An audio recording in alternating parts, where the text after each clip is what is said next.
Hello learners. Welcome है आपके अपने चैनल पर। कैसे हैं आप लोग? उम्मीद करती हूँ आप लोग अच्छे होंगे। हम कर रहे थे पेपर टू कॉमर्स के पीवाईक्यू सीरीज दिसंबर 2025 के, जिसमें हमने कर लिए थे 7 यूनिट के कर लिए थे, या 8 यूनिट आज लेके आए हैं, जिसमें हम करेंगे आज international business and business environment के पीवाईक्यूज। अब लास्ट 2 यूनिट रह गई है, अकाउंटिंग, और एक और रह गई है एचआरएम। बढ़ते हैं अपन अपने फर्स्ट क्वेश्चन पे। फर्स्ट क्वेश्चन है, an empirical test was carried out in 1951 on the Hexagon model to find out whether or not the US, which has abundant capital resources, exports capital intensive goods and imports labor intensive goods. But it was found that the US exported more labor intensive commodities and import more capital intensive products, which was contrary to the result of the Hexagon model who conduct the test.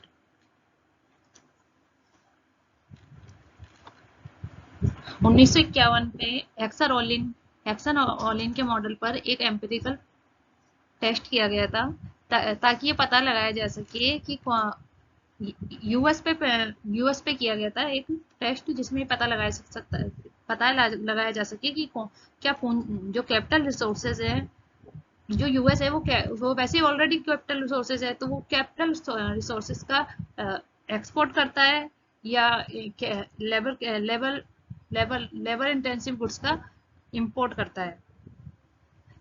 Capital intensive already वो capital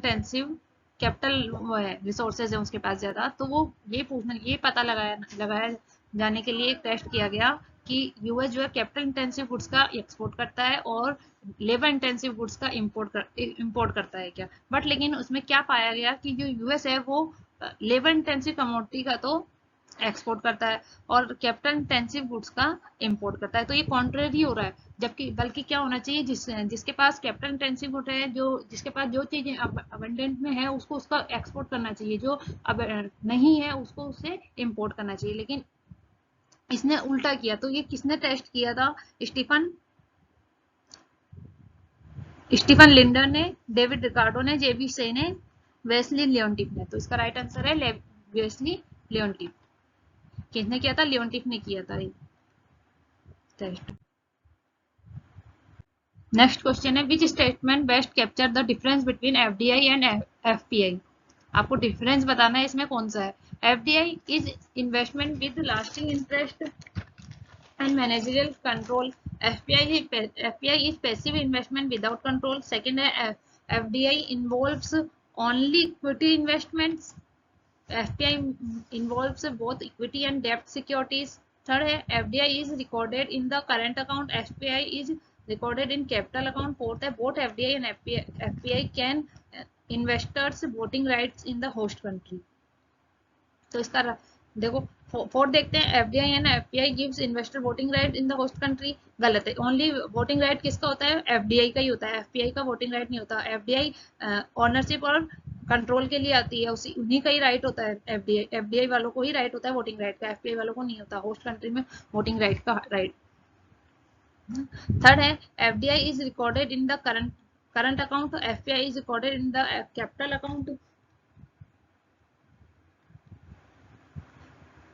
FDI में current FDI चालू खाते में दर्ज किया जाता है और एफपीआई कैपिटल अकाउंट में, बल्कि गलत है। बीओपी में दोनों बीओपी में दोनों कैपिटल अकाउंट में ही आते हैं। दोनों ही टर्म एफडीआई एफपीआई दोनों ही किस में आते हैं? कैपिटल अकाउंट में आते हैं, ना कि क्या करंट अकाउंट में। करंट अकाउंट में नहीं आएगा, एफडीआई भी कैपिटल अकाउंट में ही आती है। सेकेंड है, FDI involves only equity investment. Only आ रहा है तो इसलिए गलत है। ओनली की जगह वो क्या होता है? री इन्वेस्टमेंट भी आती है इसमें। जैसे जैसे एक यूएसए है, यूएसए इंडिया में एफडीआई लेके आती है, एफडीआई करते हैं, ठीक है। तो जो इंडिया है, उसकी यूएसए की सब्सिडी कहाँ पे? एक इंडिया में सब्सिडी है उसकी। अब जो उसको प्रॉफिट होएगा, वो इंडिया को जो प्रॉफिट होएगा, वो क्या कर रहा है? वापिस अपनी कंट्री को, जो अपनी पेरेंटल कंपनी है उसको, यूएसए को तो नहीं दे रहा है, बल्कि क्या कर रहा है? यहीं पे ही री इन्वेस्ट कर दे रहा है। तो यानी कि री इन्वेस्टमेंट भी इसी में आता है। इक्विटी तो नहीं हुई वो, री इन्वेस्टमेंट प्रॉफिट है, तो इसलिए इसमें खाली ओनली शब्द गलत है, इसमें री इन्वेस्टमेंट भी आता है और इक्विटी भी आएगी, और FDI involve both equity and डेब्ट सिक्योरिटी सही है, तो इस कारण ये सेकंड भी गलत हो जाता है। FDI is investment with lasting interest and managerial control सही है। एफडीआई एफडीआई में क्या होता है, लास्टिंग इंटरेस्ट होता है और मैनेजरियल कंट्रोल ओनरशिप के लिए आती है, ये कंट्रोल और ओनरशिप के लिए इसे किया जाता है, ठीक है। एफडीआई और एफपीआई इज पैसिव इन्वेस्टमेंट, खाली इन्वेस्टमेंट किया जाता है विदाउट कंट्रोल किया जाता है, विदाउट कंट्रोल इसमें इन्वेस्ट किया जाता है। तो इसका राइट आंसर क्या हो जाएगा फर्स्ट। इसका एक बार हम डिफरेंस और देख लेते हैं, अच्छे से पढ़ लेते हैं। फर्स्ट इसका आंसर है, दोनों में डिफरेंस देख लो, FDI and foreign direct investment, foreign portfolio investment. Meaning क्या है, investment made by a foreign investor in a business और company with the intention of controlling and managing it.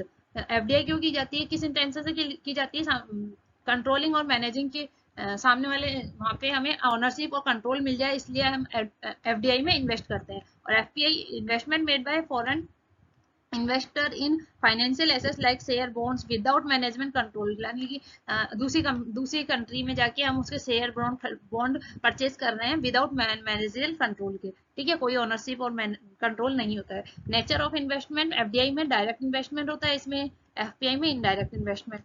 Third objective क्या है, लॉन्ग टर्म बिजनेस एक्सपेंड करने के लिए, control पाने के लिए, लॉन्ग टर्म के लिए अपने बिजनेस को ग्रो करने के लिए और कंट्रोल के लिए। Short term earning through returns and capital gain, FPI में short term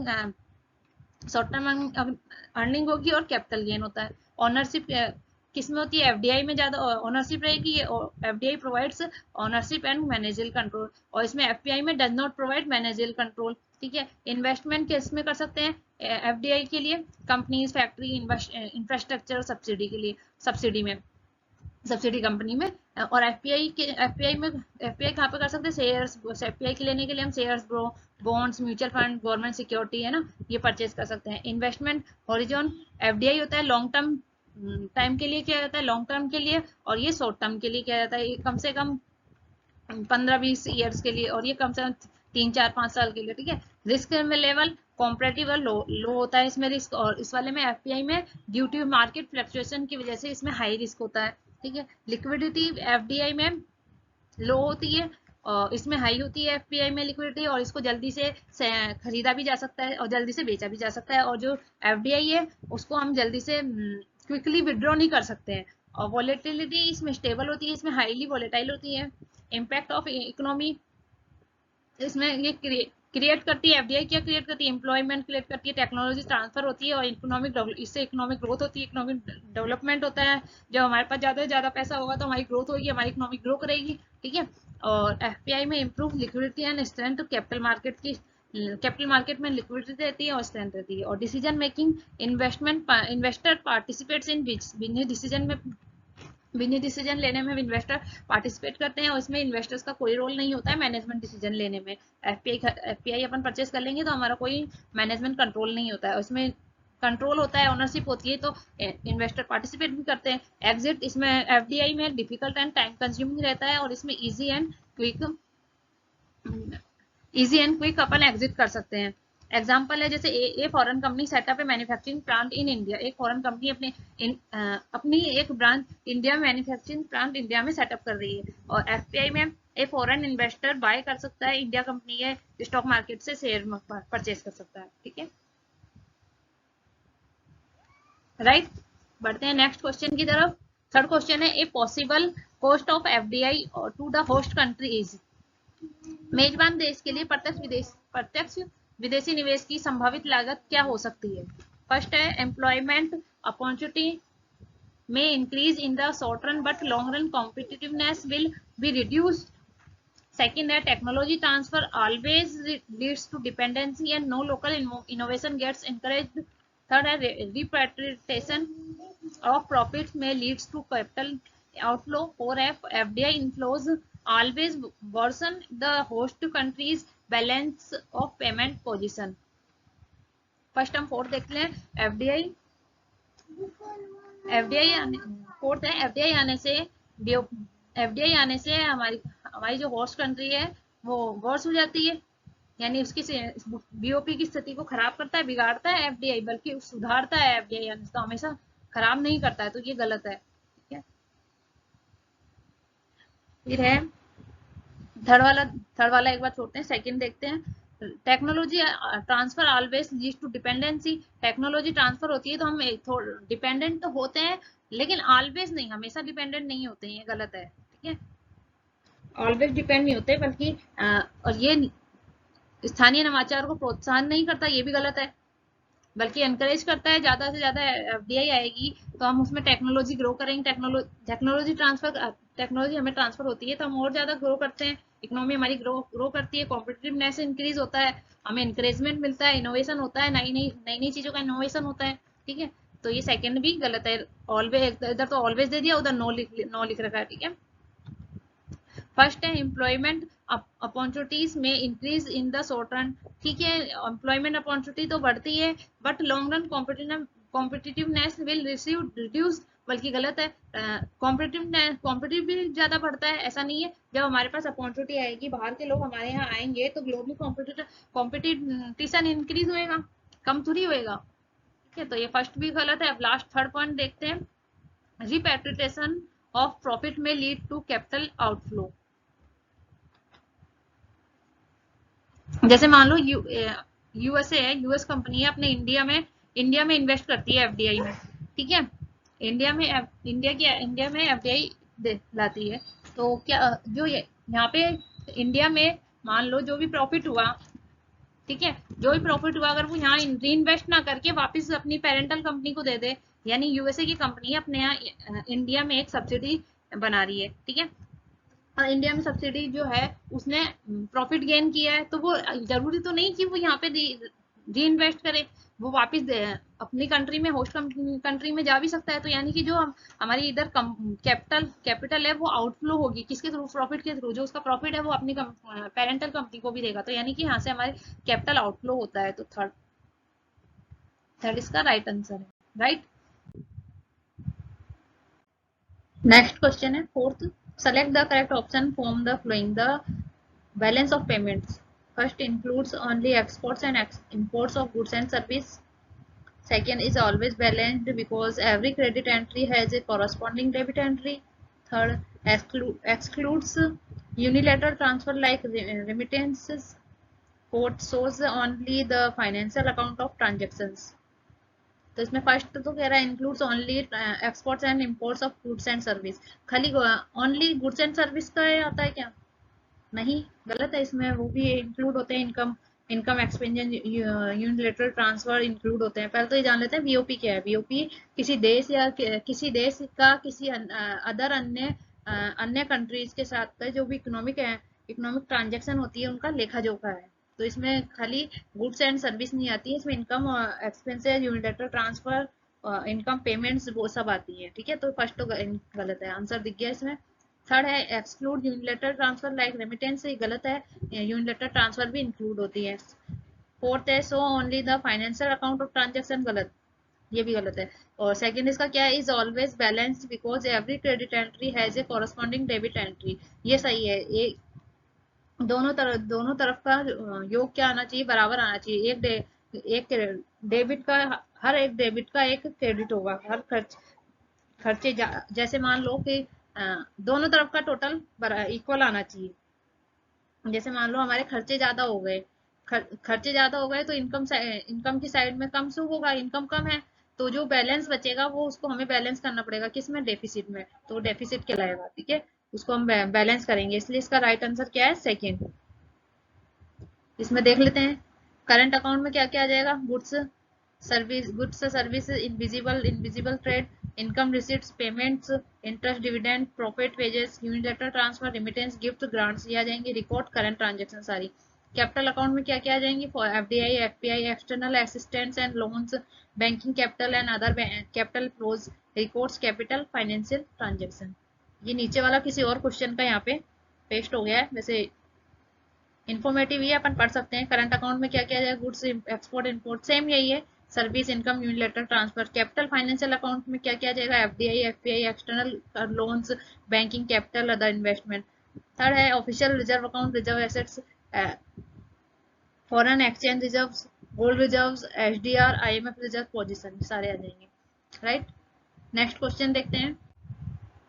fifth question, India's Participation in SAARC and ASEAN Trade Pact primarily reflects which level of regional economic integration. SAARC और ASEAN का भारत की भागीदारी में regional economic integration के किस स्तर को मुख्य रूप से दर्शाती है? Custom union, free trade area, economic union, common market. वैसे इसका फ्री ट्रेड एरिया है। सही आंसर। ठीक है, इसको आगे देखते हैं अपन। जितनी भी कंट्री है, सार्क कंट्री हमारी कितनी है? 8 कंट्री है। सार्क कितनी है? सार्क में 8 कंट्री है। इन सब ने मिलकर एग्रीमेंट किया हुआ है। कौन सा? एफटीए, फ्री ट्रेड एग्रीमेंट किया हुआ है। देख लेते हैं। ये पीटीए दे रखा है। मेन फीचर क्या है? Preferential tariff concession on the selected goods. Free trade members हैं sir. Common tariff, common external tariff, movement of factors और कॉमन इकोनॉमिक पॉलिसीज। और यहाँ एग्जांपल दी है। पीटीए को किस पीटीए का कर रखा है? साप्ता ने। FTA, remove of tariffs among member countries. Tariff को रिमूव करना है। एफटीए का मेन फीचर। ठीक है, इसमें कौन कौन है? यूएसएमसीए, नाफ्टा, सार्क भी है, आसियान भी है। इन्होंने सबने एफटीए फ्री ट्रेड एग्रीमेंट किया हुआ है, फ्री ट्रेड एरिया एग्रीमेंट किया हुआ है। आगे हम इसको पढ़ सकते हैं आगे पूरा। नेक्स्ट क्वेश्चन देखते हैं। 6. विच of the following is not a core function of WTO? WTO का कोर फंक्शन कौन सा? कोर फंक्शन कौन सा नहीं है? फर्स्ट है providing a forum for trade negotiations. Second है administering agreements such as GATS, TRIPS, TRIMS. Third monitoring trade policies. Fourth providing concessional loans and financial aid to developing countries. में क्या है? WTO का वर्क फंक्शन कौन कौन से है? First है प्रोवाइड करता है, फोरम प्रोवाइड करता है ट्रेड नेगोशिएशन करने के लिए। एडमिनिस्ट्रेट एग्रीमेंट करता है गेट्स, ट्रिप्स और ट्रिम्स के थ्रू। थर्ड है मॉनिटरिंग करती है, ट्रेड पॉलिसी को मॉनिटर करता है। फोर्थ है कंसेशनल लोन देता है। ये नहीं, कंसेशनल लोन और फाइनेंशियल आईएमएफ का कार्य है, इसका नहीं है। तो इसका राइट आंसर क्या हो गया? 4। कार्य नहीं है पूछा है, जो फंक्शन नहीं है। नेक्स्ट क्वेश्चन है असर्शन रीजन का क्वेश्चन है। ये सेम उसके जैसे ही लग रहा है, फर्स्ट क्वेश्चन की जैसे। Hexer and Olin developed a theory to explain the reason for difference in relative commodity price and competitive advantage between two nations. According to this theory, a nation will export the commodity whose production requires intensive use of the nation's relatively abundant and cheap factor, and import the commodity whose production requires intensive use of the nation's scarce and expensive factor. हेक्सल और Olin ने दो देशों के बीच सापेक्ष वस्तु मूल्यों तथा प्रतिस्पर्धात्मक लाभों के अंतर के कारणों को समझाने के लिए एक सिद्धांत प्रस्तुत किया। इस सिद्धांत के अनुसार कोई देश उन वस्तुओं का निर्यात करेगा जिनके उत्पादन में उसके अपेक्षाकृत प्रचुर और सस्ते उत्पादन कार्यों का गहन उपयोग होता है, अतः उन वस्तुओं का आयात करेगा जिनके उत्पादन में उसके अपेक्षाकृत दुर्लभ महंगे उत्पादन कारकों का गहन उपयोग होता है। यानी जिसमें अबंडेंट है, जिसके पास जो कैपिटल इंटेंसिव वो है, तो वो उसको आयात करेगा। जो जिसके पास उसकी कमी है उसको इंपोर्ट कर लेगा। ठीक है, तो ये तो सही कह रहा है। सेकंड है thus a country with the abundance of cheap labour and would import labour intensive product and export capital intensive goods and vice versa. अतः जिस देश में सस्ता श्रम प्रचुर मात्रा में उपलब्ध होगा वो उसी का आयात करेगा, बल्कि उसका तो उसको एक्सपोर्ट करना चाहिए। ये गलत बोल रहा है, तो ये क्या है? ये तो करेक्ट है, इसका असर्शन तो सही है और रीजन इसका गलत है, तो इसमें थर्ड आंसर आ जाएगा। 8 क्वेश्चन है arrange the following institution as per their year of establishment in ascending order. ये क्वेश्चन ड्रॉप हुआ था, इसमें ऑप्शन नहीं है इस कारण। नाफ्टा, ईयू, आसियान और अंगटाड। तो इसका राइट आंसर बैठेगा BATC। इसमें भी करेक्ट नहीं है, मैंने यहाँ पे करेक्ट करके लिखा है। ठीक है, नाफ्टा 1994 में आया था, ईयू इकोनॉमिक यूनियन 1993, आसियान 1967 और अंगटाड 1964 में आया था। तो इसको असेंडिंग ऑर्डर में लगा लेंगे।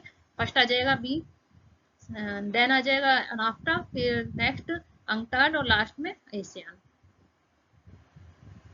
9th क्वेश्चन है Which of the following is the part of external micro environment of business? Customers, economic factors, natural factors, marketing intermediaries, competitors. तो इसमें कौन से बताना है? एक्सटर्नल बताना है। तो देखो कस्टमर तो क्या इंटरनल है, ठीक है। इकोनॉमिक फैक्टर ये हो गया एक्सटर्नल, एक तो माइक्रो इन्वायरमेंट का पार्ट हो जाएगा। और नेचुरल फैक्टर्स, ठीक है, ये मार्केट इकोनॉमिक का पार्ट है। बाकी मार्केटिंग इंटरमीडियरीज एंड कॉम्पिटिटर्स ये काय के हैं? ये माइक्रो एनवायरनमेंट के हैं, तो इसी के एक्सटर्नली है ये दोनों भी, लेकिन किसके हैं? ये माइक्रो एनवायरनमेंट के। अपन को क्या पूछ रहा है? मैक्रो एनवायरनमेंट का पूछ रहा था, तो इसमें आंसर क्या आ जाएगा? सेकेंड।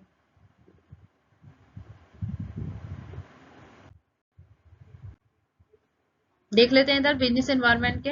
इंटरनल एनवायरनमेंट कौन कौन से? Value system, mission, objectives, organisational structure, corporate culture, quality of human resource, labour union, physical resources and technological capabilities. ये किस में आ जाएंगे? सारे इंटरनल एनवायरनमेंट में। और एक्सटर्नल एनवायरनमेंट में माइक्रो में क्या आ जाएगा? Organisation, customer, competitors, market, supply, intermediaries. Cosmic, इसका शॉर्ट में हो सकता है कॉस्मिक, कॉस्मिक के नाम से हम इसको याद कर सकते हैं। और मैक्रो इन्वायरमेंट पेस्टल बोल सकते हैं इसको। Economic, political, legal, technological, global, socio cultural और डेमोग्राफिक।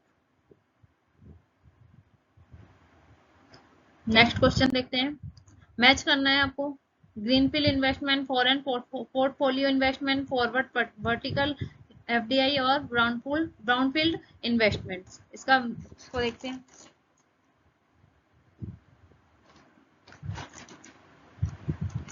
तो फर्स्ट देखो ग्रीनफील्ड इन्वेस्टमेंट को किससे मैच हो जाएगा? ये थर्ड से। Overseas investment to create new facilities from the ground up. Greenfield का मतलब क्या होता है? कि शुरुआत से कहीं दूसरी कंट्री में हम इन्वेस्ट करेंगे, उसे कोई बिल्कुल बेसिक ग्राउंड अप से उसको ग्रो चलाना, वापस से शुरू से स्टार्ट करना, उसको दूसरी कंट्री में नए सिरे से स्टार्ट करना उसको, तो वो क्या कहलाएगा? Ground field. और ब्राउन फील्ड इन्वेस्टमेंट में क्या हो जाएगा? जब पहले से ही चलता हुआ बिजनेस हम एक्वायर करते हैं, तो इसमें क्या आ जाएगा? Overseas investment to acquire existing facilities. तो एक वो किससे मैच कर देंगे? थर्ड से, ठीक है, दो जगह है थर्ड। और डी को किससे मैच करेंगे? सेकंड से। तो ये आपका राइट आंसर बैठ जाएगा फोर्थ। बाकी दो ऑप्शन भी हम देख लेते हैं। फॉरेन पोर्टफोलियो इन्वेस्टमेंट, इसको हम किससे कर सकते हैं? Investment in foreign financial instrument such as foreign stock, government bonds ETC. तो इसका फोर्थ आ गया। ये हमने पहले ही पढ़ा था। एफपीआई लॉन्ग टर्म के लिए होती है और ये शॉर्ट टर्म के लिए होती है। तो एफपीआई में हम किस में इन्वेस्ट करते हैं? स्टॉक, गवर्नमेंट बॉन्ड्स में, ठीक है। नेक्स्ट है forward vertical FDI. Forward vertical FDI दो तरह की होती है। एफडीआई, हाँ, फॉरवर्ड वर्टिकल, हाँ, कैसे? हॉरिजॉन्टल और वर्टिकल। तो हॉरिजॉन्टल में क्या होता है? सेम बिजनेस हम दूसरी जगह भी जाके, जैसे हम मैन्युफैक्चरिंग कर रहे हैं, इंडिया में हम मैन्युफैक्चरिंग कर रहे हैं, दूसरी जगह जाके भी हम मैन्युफैक्चरिंग ही कर रहे हैं, तो वो क्या होता है? सेम बिजनेस में इन्वेस्ट किया अपन ने, ठीक है, तो वो हॉरिजॉन्टल कहलाएगा। और फॉरवर्ड वर्टिकल क्या कहलाएगा? जैसे हम यहाँ मैन्युफैक्चरिंग कर रहे हैं और दूसरी जगह जाके हम उसको सेल कर रहे हैं, तो हमने एक का कदम ऊपर लिया, ऊपर इंक्रीज किया, तो वो क्या कहलाएगा? Forward vertical. तो इसको किससे ऐड कर देंगे? Direct investment overseas aim to sell the output of a firm domestic production process. तो सी का क्या जाएगा? फर्स्ट। इसका राइट आंसर बैठेगा फोर। नेक्स्ट क्वेश्चन देखते हैं। Which of the following is the not a category under BOP? BOP की श्रेणी में नहीं आता है क्या? कौन सा नहीं आएगा? Current account, capital account, drawing account, official reserve account. हमने इसकी स्लाइड शायद पहले ही पढ़ ली है। इसमें क्या क्या होता है? बैलेंस बीओपी में करंट अकाउंट होता है, कैपिटल अकाउंट होता है, ड्रॉइंग अकाउंट नहीं होता है, और फोर होता है ऑफिशियल रिजर्व अकाउंट। तो इसका राइट आंसर क्या बैठ जाएगा? थर्ड। थर्ड इसका राइट आंसर हो जाएगा, ठीक है। तीन अकाउंट होते हैं इसमें बीओपी में, current account, capital financial account, official reserve account. कैसा लगा आपको आज का सेशन? आपको अच्छा लगा हो तो please like, share and subscribe करना ना भूलें, ताकि मैं आगे और भी ऐसी वीडियो प्रोवाइड करा सकूं। अभी जो एग्जाम हुआ है उसके भी मैं आंसर की प्रोवाइड करा सकूं, ठीक है। वैसे तो वो सेम एग्जाम हुआ है दिसंबर 2024 का, लेकिन जितना होगा मैं आगे करवाऊंगी, है ना। तो please like share and subscribe करना मत ना भूलें। Thank you, bye bye.